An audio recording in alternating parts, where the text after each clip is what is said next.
Bonjour les sixièmes, je suis extrêmement content de vous retrouver même si je préférais être face à vous. Aujourd'hui on se retrouve pour le premier cours vidéo qui fait suite à l'épidémie de coronavirus. Premier cours vidéo, je vais essayer d'être le plus régulier possible. Je vous le dis tout de suite, je ne pourrai pas en mettre tous les jours. Je n'ai pas assez de temps pour faire le montage, pour faire les miniatures.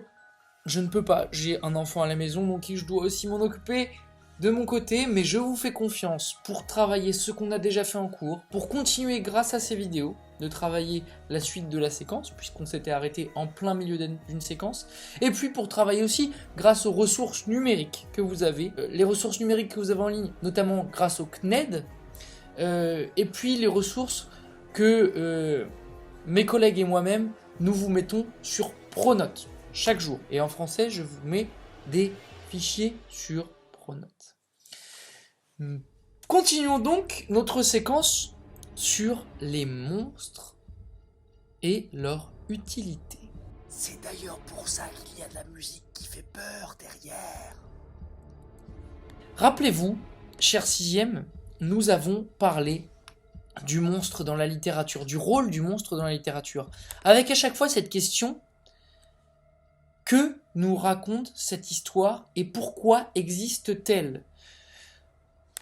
Pour vous rafraîchir la mémoire, rappelez-vous, nous avons parlé au moins de 2 monstres différents jusqu'à maintenant.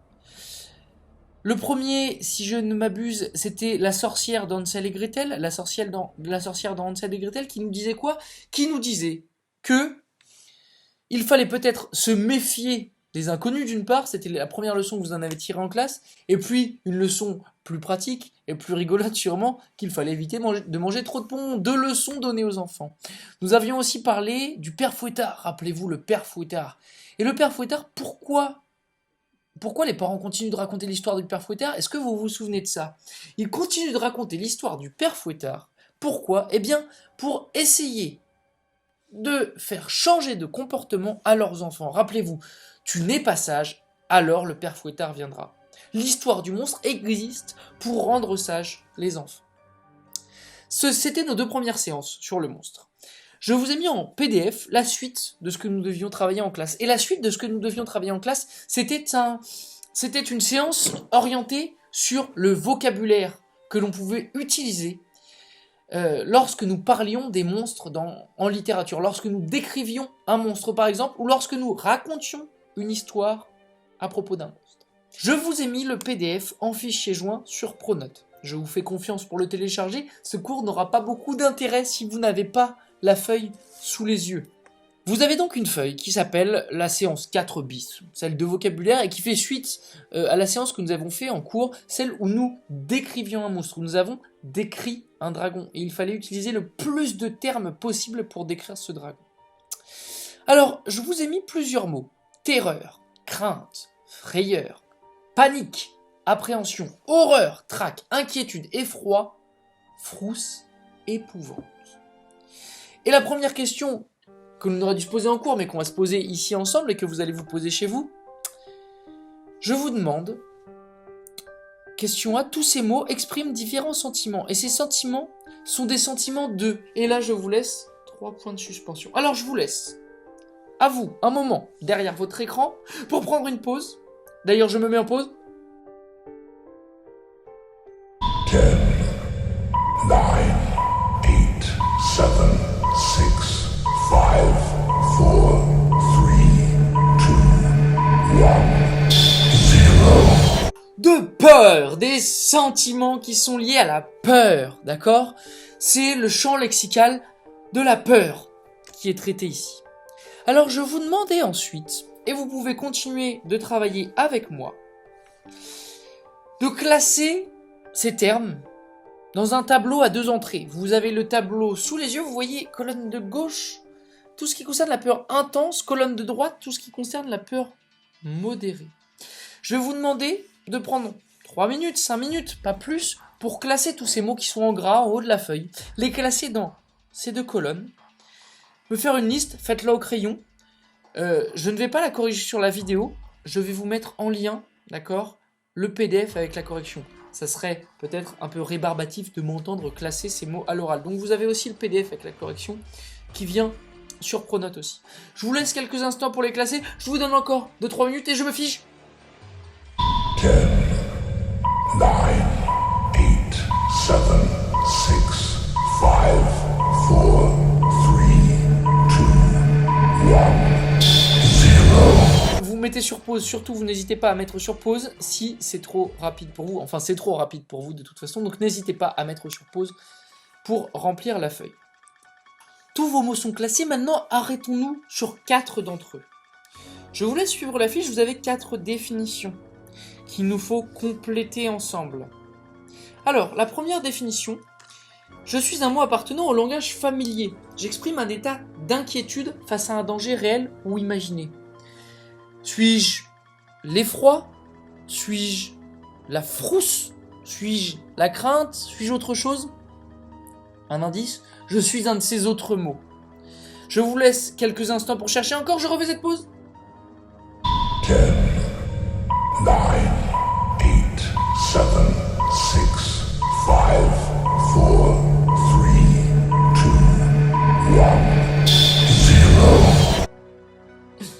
J'étais l'appréhension.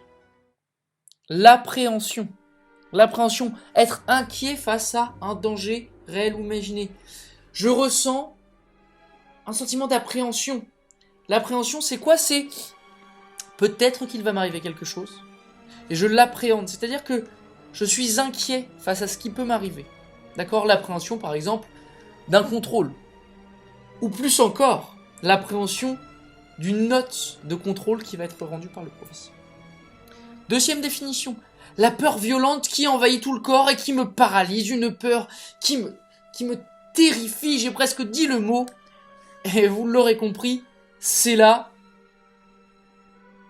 10, 9, 8, 7, 6, 5, 4, 3, 2, 1, 0. C'est la terreur. La terreur, une peur violente, terrible. La terreur, une terreur rarement ressentie si l'on prend le cas du contrôle au collège, enfin je l'espère. La terreur, c'est vraiment face à quelque chose d'épouvantable. D'accord? C'est vraiment quelque chose que l'on ressent lorsque l'on fait face à un danger terrible. Parfois un danger d'ailleurs imaginaire. Et je pense notamment aux films d'horreur. On peut être en terreur. On peut être en terreur face à un film d'horreur. Troisième définition, je suis le sentiment de doute et d'angoisse avant d'affronter un public ou une épreuve. Je vais par exemple venir devant la salle pour faire un exposé, et avant, mes mains tremblent. Au début de mon exposé, mes mains tremblent aussi d'ailleurs, et parfois aussi pendant l'exposé. Mes mains tremblent, une petite goutte de sueur tombe sur le côté de mon front. Quel est ce nom? Je ressens le... 10, 9, 8, 7, 6, 5, 4, 3, 2, 1, 0. Le trac, je ressens le trac. J'ai le trac de venir parler devant vous. Enfin la dernière, je suis une vive terreur qui arrive brusquement et qui provoque de grands désordres, le plus souvent au milieu d'un groupe ou d'une foule. Et c'est la deuxième partie de cette définition qui m'intéresse, le plus souvent au milieu d'un groupe ou d'une foule. Comment appelle-t-on ce sentiment? Quel est le terme que l'on emploie lorsqu'une foule se prend subitement, comme un seul homme, à bouger dans tous les sens, à crier, à être terrifié peut-être par quelque chose, un bruit, un cri, ou quelque chose de plus réel? Comment ça s'appelle quand la foule se met comme un seul homme à être prise d'effroi? Ce terme, c'est là.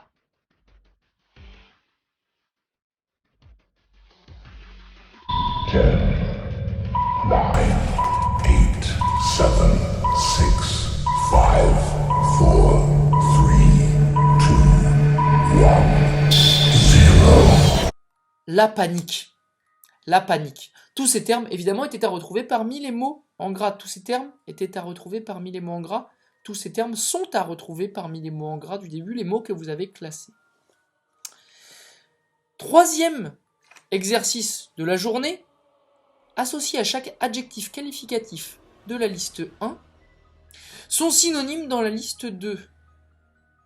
Vous avez comme petit exercice, regardez, 5 mots que vous devez relier avec 5 autres mots. Les premiers mots sont irascible, barbare, agressif, cruel et intraitable.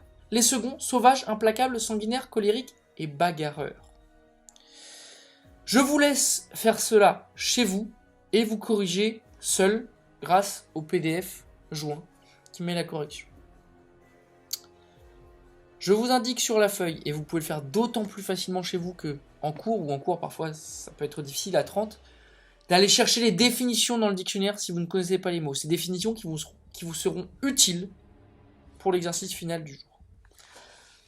Ensuite, je vous demande de classer les adjectifs qualificatifs en gras selon la catégorie correspondante.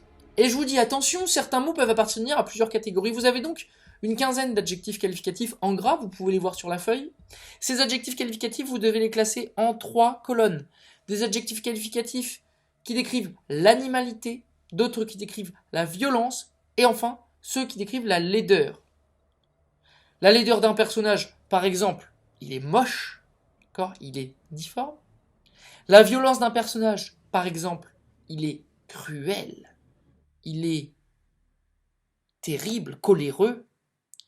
L'animalité d'un personnage, plus compliqué, c'est-à-dire son caractère animal. On pourrait utiliser comme adjectif pour décrire son animalité, cet être bestial, par exemple. Bestial, il y a bien le mot bête à l'intérieur. Bestial, ça décrit l'animalité du personnage. Tout ce que nous avons fait là, en plusieurs minutes, plusieurs dizaines de minutes pour vous, même si la vidéo est moins longue, cela va nous servir, au final, à décrire quelque chose, à faire un exercice d'écriture. L'exercice d'écriture, je vous l'ai placé à la fin du PDF. Je le lis avec vous. À l'aide des mots en gras, décrivez le lieu d'habitat du monstre de votre imagination. Le lieu d'habitat, donc, une maison hantée, une grotte, une vieille grotte, inhabitée, une mine poussiéreuse, enfin, bref, tout ce qui peut nous faire peur. Ensuite, décrire le physique du monstre de votre choix. Est-ce qu'il a un nez affreusement laid, une bouche horriblement déformée? Est-ce qu'il a un corps abominablement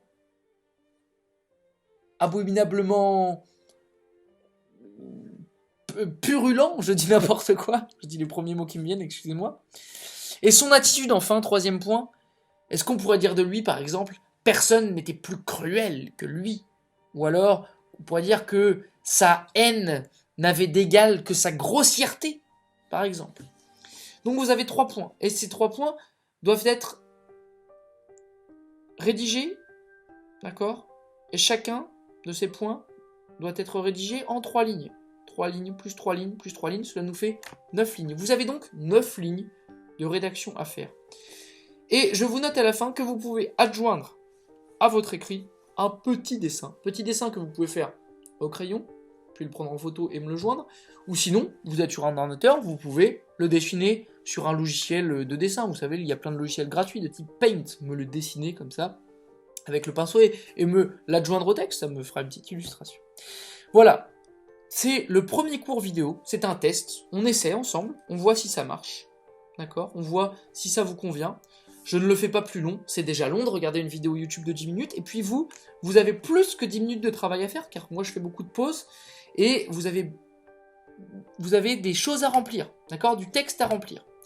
Donc je vous laisse pour l'instant avec tout ça.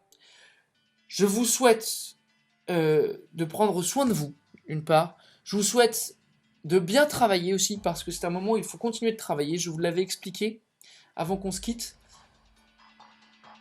J'ai hâte de vous retrouver, j'ai sincèrement hâte de vous retrouver. En attendant, on va essayer de communiquer comme ça. Si vous avez des questions, vous pouvez me les mettre en commentaire, d'accord? Et puis, on se retrouve très bientôt en vidéo ou en réel. À bientôt!